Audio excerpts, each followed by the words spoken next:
বিসমিল্লাহির রহমানির রহিম। আসসালামু আলাইকুম ওয়া রাহমাতুল্লাহি ওয়া বারাকাতুহু। আমার প্রিয় দেশবাসী, সবাইকে জানাই আমার পক্ষ থেকে আন্তরিক শুভেচ্ছা ও অভিনন্দন। আমি একটি ভিডিও দেখাইতেছি, আপনারা একটু ভিডিওটা দেখেন। খুনি ফ্যাসিস্ট শেখ হাসিনা ভারতে বসে বাংলাদেশের বিরুদ্ধে একটি ষড়যন্ত্র করতেছে, তার জন্য ভিডিওটা। মানে একটা কোথায় ট্রান্সফার করছে? আমাদের ওই যে বাংলাদেশে আপা একটা নিউজ আসছে, আপনার গাজিয়াবাদ থেকে দিল্লিতে নাকি ট্রান্সফার করছে আপনাকে হেলিকপ্টার দিয়ে, এরকম একটা নিউজ আসছে আপা। হেলিকপ্টার দিয়ে? জি, এটা নিউজ আসছে জায়জায় দিনে আপু, পরশু দিন আপা জায়জায় দিনে আপনার হচ্ছে ওদের অনলাইন ভার্সনে একটা ভিডিও দেখাইছে আপনাকে নাকি যে গাজিয়াবাদ থেকে দিল্লিতে নাকি ট্রান্সফার করছে আপা। ভিডিও দেখাইছে যে কোন দেশের হেলিকপ্টার সেটা? এটা না আপা, এটা ভিজুয়াল একটা হেলিকপ্টার দেখাইছে আন্তাজে, কিন্তু নিউজ দিছে আপা। আপনি চাইলে আমি আপনাকে ভিডিওটা পাঠাইতে পারি আপা হোয়াটসঅ্যাপে। কথা বলে জি আপা, এটা নিউজ তো আপা দেখেন না আপা। আপা আপা কষ্ট লাগে আপা। আপা আপনি যে ভিডিওদেরকে আপা যে দিয়ে আসছেন আপা, এই ভিডিও গুলো আপা আমাদের কাজ করে না আপা। কেউ সত্য বলে না আপা। আপনারা কই যাবো আপা? আপনি আছেন আপা, আল্লাহ আপনার বাসায় রাখুক আপা। আপনি যেতেই আছেন আপা, আমরা আছি আপা। আমরা আসি আপা আপনার জন্য আপা। না না, আমি কিন্তু আমাদের দেশের খুব কাছাকাছি আছি। জি আপা, খুব শুনে শান্তি লাগলো আপা। অত দূরে নেই, আমি খুব কাছাকাছি আছি। জি আপা, আমি চট করে ঢুকে পড়তে পারি। ছোট্ট একটা রিকোয়েস্ট করি, তুই খালি কষ্ট না 5 মিনিট এখন। আপনারা শুনতে পারছেন, খুনি ফ্যাসিস্ট শেখ হাসিনা, গণহত্যাকারী, ঘাতক শেখ মুজিবুরের মেয়ে, স্বৈরা শাসক শেখ হাসিনা কি বলছে? সে বাংলাদেশের খুব কাছাকাছি আছে, সে যে কোনো সময় চট করে বাংলাদেশে ঢুকে যেতে পারে। তো আমরা তোমাকে স্বাগতম জানাই, তুমি আসো খুনি ফ্যাসিস্ট শেখ হাসিনা।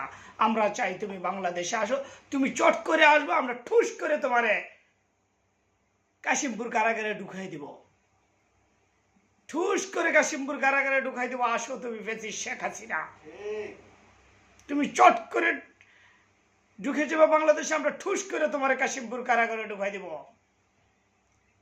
তুমি বাংলার মানুষকে তুমি শুধু হত্যা করে ক্ষমা দাও নয়, বাংলার মানুষকে হত্যা করার পরে ভ্যান গাড়িতে উঠিয়ে খুনি ফ্যাসিস্ট শেখ হাসিনার নির্দেশে আমার ভাইদেরকে আগুন দিয়ে পুড়িয়ে দেওয়া হয়েছে।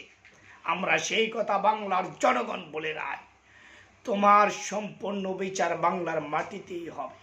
কড়া ঘন্টা হিসাব করে নেওয়া হবে বিচার।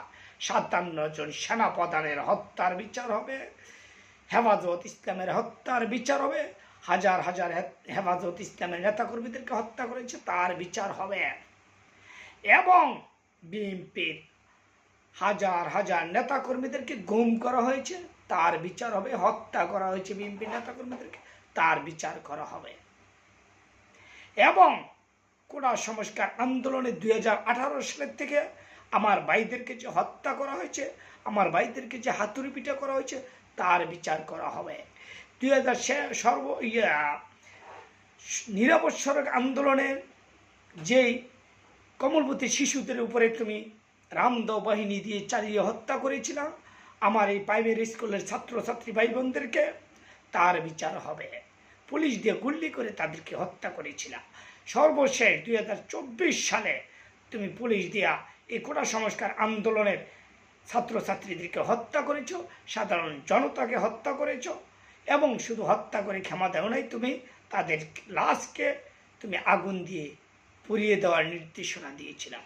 তার বিচার তোমার বাংলাদেশে হবে। তুমি আসো, তোমার জন্য কাশিমপুরের কারাগার খোলা আছে। ইনশাল্লাহ তোমাকে বাংলার মানুষ তোমার বিচার বাংলাদেশে ইনশাল্লাহ করবে, বাংলার মাটিতেই তোমার বিচার হবে। খুনি ফ্যাসিস্ট শেখ হাসিনা। আজ তার বেশি কোনো কিছু বলতে চাই না। ইনশাল্লাহ আগামী দিন আবার আরেকটি ভিডিও নিয়ে আমি আপনাদের সকলের মাঝে আসব। আর আমি আপনাদেরকে বলে দিতে চাই, আমার একটি পেজ আছে গণতন্ত্র মুক্তি পাক। এই পেজে আমার অনেক ভিডিও আছে, আপনারা যদি দেখতে চান গণতন্ত্র মুক্তি পাক এই পেজটা আপনারা অবশ্যই চার্জ দেওয়া দেখবেন। ঠিক আছে, সবাই ভালো থাকবেন, আল্লাহ হাফেজ।